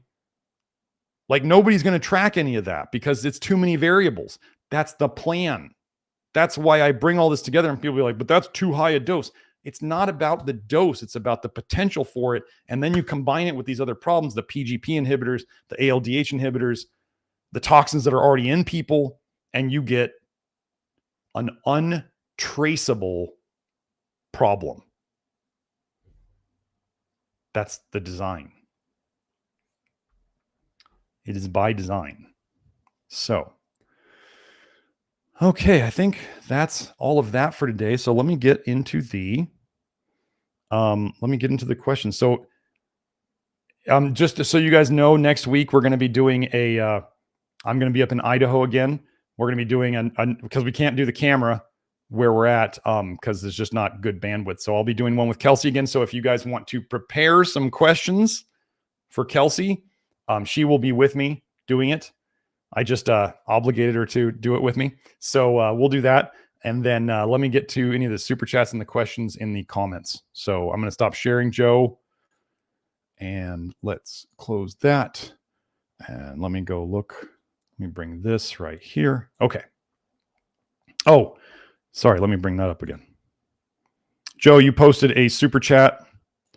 Oh, the iodine. I totally forgot iodine. Wait. We got to go back. Thank you, Joe. We got to go back. I forgot. I totally forgot about that, Joe. Here, let me do this. Let me get back in. Let me find the window. Oh my gosh. The iodine crazy people.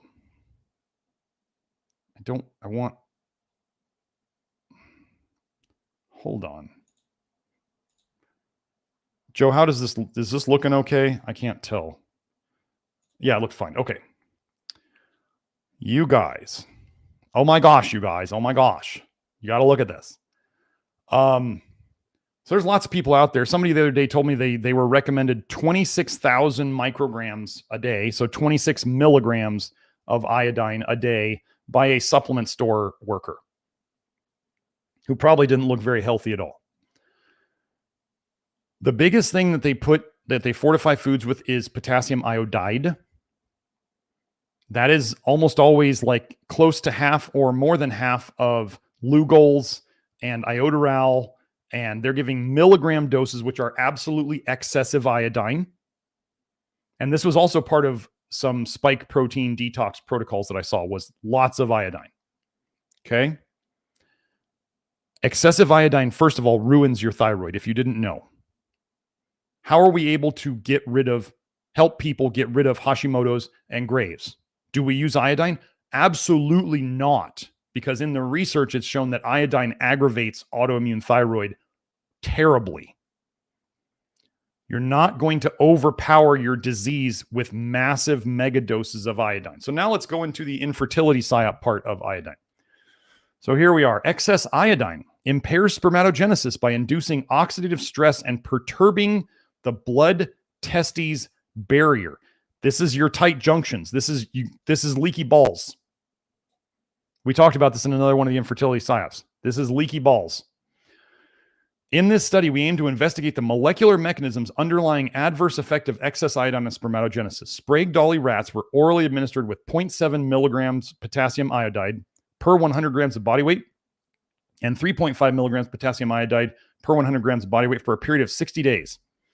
This resulted in significant loss of sperm count and motility.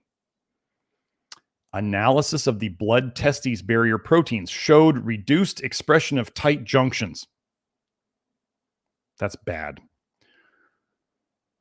Focal adhesion kinase and key regulators of spermatogenesis were also parallelly decreased, or they could have said also decreased in parallel, I guess. These findings collectively explain the loss of spermatogenesis under excess iodine conditions. In conclusion, excess iodine causes loss of spermatogenesis by inducing oxidative stress and disrupting the blood-testes barrier and cytoskeleton, the skeleton of the cell. You iodine crazy people, you are messing yourself up. Okay. Joe, I think we got the right one now. Yes, influence of iodine. Yes. Influence of iodine in excess on seminiferous tubular structure and epididymal sperm character in male rats. Pay attention. Excess iodine-induced public health problems are now emerging in many iodine-sufficient regions for indiscriminate intake of iodine through various iodized products. What do you think taking milligrams of iodine is? Indiscriminate intake of iodine. It has been reported that excess iodine can disrupt overall male reproductive physiology by generating oxidative stress in the testes. So what happens after they got all this iodine? Ultrastructure of seminiferous tubule after excess iodine exposure indicated severe deterioration of seminiferous tubular surface architecture. Significant increase in spermatozoal DNA fragmentation and apoptotic sperms were found. The study reveals that excess iodine could cause apoptosis of spermatozoal cells by inducing reactive oxygen species that ultimately affects male fertility potential. Remember, what are they putting in various iodized products? Potassium iodide. Potassium iodide is a toxin. Was this one potassium iodide? I think it was. Yeah, potassium iodide. And then we got the last one. Oh, wait, was that the right one? I want this one. Okay. Joe, we got the right one? Yes. Okay. Got it. Repeat it. Pay it. Oh my gosh. You ladies who are mega dosing your iodine. You can mess up your children. Pay attention. Repeated potassium iodide exposure during pregnancy impairs the progeny's brain development. You hand down your toxicities to your children. You must take this seriously. They use potassium iodide. It is well established that iodine excess inhibits transiently the thyroid function. Why are people taking iodine again? To get their thyroid working better? Excess iodine inhibits the thyroid function. The aim of this study is to assess the consequences of repeated intake of potassium iodide during pregnancy and on the progeny's thyroid function and brain development. 30 days after weaning, potassium iodide exposed male progeny showed an uncommon hormonal status characterized by a decrease of both thyroid stimulating hormone and free thyroxine levels. Some of you might be like, oh, the TSH is lower. No, but the actual thyroid hormones are lower too. Motor coordination was altered in potassium iodide exposed male progeny. To conclude, repeated potassium iodide prophylaxis, as in people taking mega doses of potassium iodide when they don't need to, is not adequate during pregnancy since it led to long-term irreversible neurotoxicity in the male progeny. What kind of salt do we use? Bright white, one ingredient, no potassium iodide. None. Okay. That's that. Thanks for reminding me, Joe. I'm going to go back to the... Oh, Heather Parker's back in the chat. Okay, cool. Thank you for the testimonial, Heather. Let me bring up the chat. Oh, it's 12 o'clock. So we have the one super chat. Thank you, Kirill. Let me see if I can find it. There it is. He says, what's up, doc? Is it okay to detox and do LYL stuff, niacin, minerals, etc. during male puberty, 16 years old? Thank you. In my opinion, okay. Would I have my 14-year-old son? Like, I'm not going to tell you what to do. Is my 14-year-old son doing as much of this as I can get him to do? Yes. One of the things that this is what I often use is if I am dosing children, I take their weight as I divide their weight by 150 as like a 150 pound adult. So let's say I was working with a kid, he weighed 75 pounds. Not terribly worried about his age, unless he's like horribly overweight and heavy for his age. But 75 pounds divided by 150 is 50%. So that kid would get a 50% of the typical adult dose. That's what I would do. What you do with that information is up to you and is not my responsibility. So a 100-pound kid, 100 divided by 150 would be 2/3 of an adult dose. That is what I do with my kids. And no, I'm not worried about, kids can be sensitive too, though. This is a very important thing, parents. If you're going to give your children supplements, you better watch them. And if they aren't doing well on it, what do? We lower their dose. It's not that hard. But kids can often build up. Kids don't tell you. They just all of a sudden, here's the typical progression with kids that I saw when I used to treat a lot more kids. The day one of the supplement, they're just kind of irritable. They're not their normal self. And you're kind of like, oh, you're having a bad day. You're having a bad day, Jimbo, whatever. It's okay. It's just a bad day. And then day two, you're like, wow, something's wrong. This child is not usually like this. This is a really not a good day. And then by the third day, you're like, did the devil get into my child? Like, what is wrong with this child? What is going on? And then, so this is a funny story, was on the third day of one of these times when I was experimenting with my kids, and I was on the third day when it's what the heck is literally going on. My ex-wife at the time looked at me knowing what I do. And she says, what the hell did you give them? So I know some people out there are going to be able to relate to this. And I was like, nothing, dear, nothing. And then I fixed what I was giving them. I stopped giving them what was causing them the issue. So, but now I tell my kids, like my boy, 14-year-old boy, like he absolutely hates the flush. He just won't do it. So I'm trying to figure out some way to get him to do it. I'm having him do, like he's big enough that I don't mind him doing, like the regular Keystone Minerals one a day. He's big enough to do that. And he's big enough to learn how to swallow pills. So,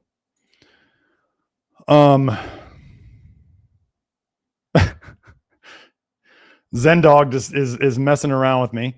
Okay, he says, do males over 60 need to worry about second puberty as we get less toxic? Asking for a friend. I don't know. Zen Dog, you might you might start growing, more hair, and it might be lighter in color, and it might, if you want to call that second puberty, I guess.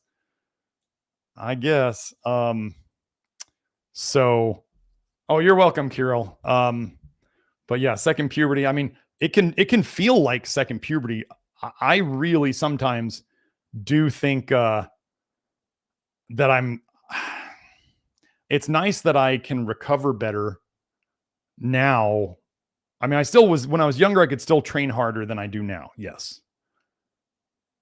But I didn't know as much as I know now. And I knew that if I trained back then 4 weeks in a row hard, like if I did anybody else's program, anybody else wrote a program for me, it was always too much. And by the 5th week, I would get sick. And then I'd miss a week, and then I, maybe not get back to training for another week. And then I'd have to feel like I was almost starting over. And then I'd do it again, 4 weeks, and then get sick. And I was like, I can't keep doing this. And now I've kind of made myself up a new workout, lots of active flexibility and lots of, I'm kind of doing circuits, like whole body, not circuits like the stupid gym circuits, but like gymnastic strength training and, dumbbells, and I got some kettlebell exercises and club bells and mace exercises in there. And like, this is working really well. And I'm training like every day now. So it's going really well that I couldn't do this when I was a kid. Oh, Heather Parker says it was her husband's kidneys. He is so grateful for finding Grant and Garrett. Heather, if you can get like labs, and even if he was willing to, if he can get us labs and notes, or even do like a video testimonial. See, what I want to be different. I want to be different than the ivermectin and fenbendazole jokers out there who just say, like I watch on Twitter, that joker John D. Parody, who's just a pharma shill, saying, I've been helping so many people with ivermectin and fenbendazole to cure cancer. Why are they not going after him using that word? Maybe they're letting it happen, but I'm always just like, you guys should do this everywhere on the internet that you see somebody making claims about cancer and these pesticides. Say, show me a video of a real person. Show me labs and a video. So what am I requesting? I may not get it, but what am I requesting from Heather? Maybe I could get a little video of an actual person and some labs so I can show it, because I want to show the evidence. I'm not like people. I don't want to be like people on the internet who are just saying, well, we cured all this, and then they have no evidence. They have no real people. They're people faking emails on the internet. How hard is it to type up something that looks like an email in a Word doc? Okay, Heather says she can do that. Yeah, Heather, just send it to Julie or Sarah, whoever's email you have, when you guys have it. That would be amazing. Yeah, that would be awesome. So Grant already fixed his, chronic kidney disease. He was heading to dialysis, and then I think there's several others now who are fixing it. And then Mike Roberto on Twitter is just hammering the research that's being done, I think mainly over in China, where they're showing that vitamin A just absolutely destroys the kidneys. We keep getting more and more evidence on our side. So if you're out there listening to this and you're a hater, I'm sorry. We're going to keep winning. We are going to keep posting W's. And you're probably going to keep wondering why you're shoving all the dairy and eggs and butter and brightly colored vegetables and stinky sulfur vegetables down your face, and you're getting worse. Taking your cod liver oil and your liver pills. And you're so mad at me. You can be mad. I mean, having a messed up liver makes people mad. We're going to keep posting W's. That's what we do. So, let me see. Oh, hold on. I remember there was one good question at the start that I wanted to hit on. Oh yeah. Remember to like and subscribe, folks. Oh, just so you know, ever since I did my parasite episode, so I was up to about close to 400 new subscribers a month. I put out that parasite episode, which some people are saying was my best episode ever. All of a sudden, I watched day by day my new subscriber rate go down. I was like, oh, we must have hit a nerve on that one. So, yeah, let me actually, this was the question I wanted to see. I'm going to, sorry if I murder your name, Roloff Van Nijen, Nijen, said, I wonder what Doc thinks about vaccine shedding. Okay, let me go find. And then somebody said below that, Alex said he has posted about it on X, basically aldehydes as usual. So let me go find. Sometimes I forget I made posts on things. Let me go find it. Oh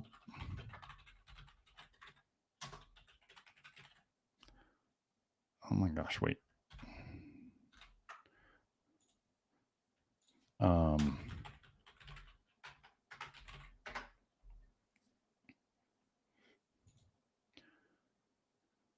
Okay, so yeah, I'll just wait, how do I share? I want to share this tab.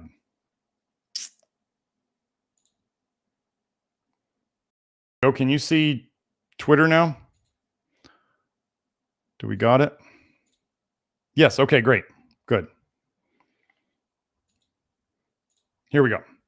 So this was a post I made. Shared aldehyde toxicity instead of spike protein shedding. Because, right, are we seriously thinking that there's like proteins flying through the air and landing on people, and these spike proteins that don't move, just like viruses, somehow are like invading our system and causing us all these problems? Now, am I denying, could you have been around a person who got poked and gotten symptoms from them that you attribute to them? Sure, I'm going to explain a mechanism by which it could happen instead of the magical spike protein or made by the magical virus. Okay.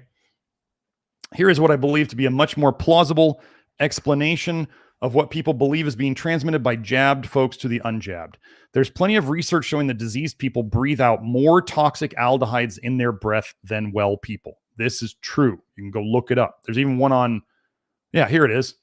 Here's the paper that I'm talking about specifically here. COOF screening. So they're trying to see if you have the COOF using breath-borne volatile organic compounds, aldehydes.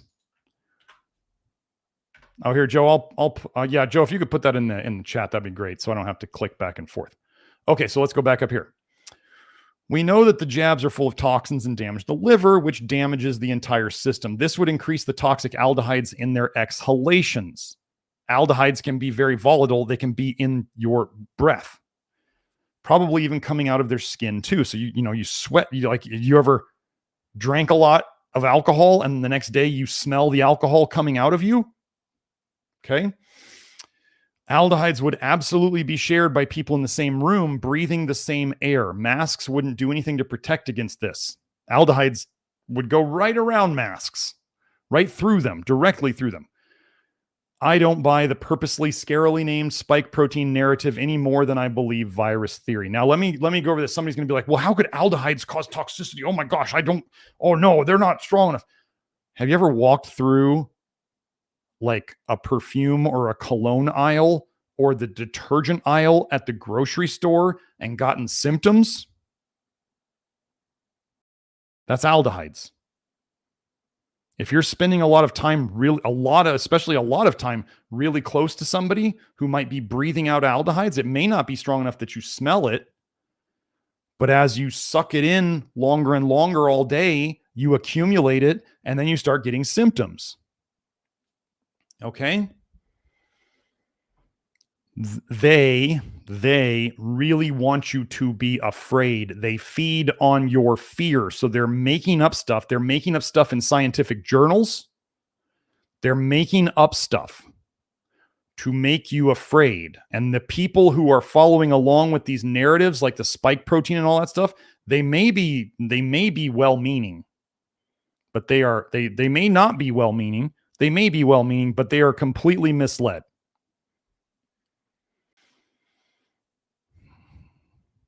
That's my stance. So I think, let me go check. Joe, are we all done with super chats? Yes. Okay. So I got to wrap it up.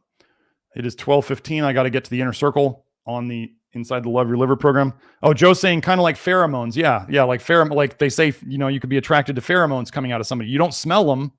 You just feel something because they got in your system. So yes, could you get symptoms from somebody else smelling in a way? They're aldehydes.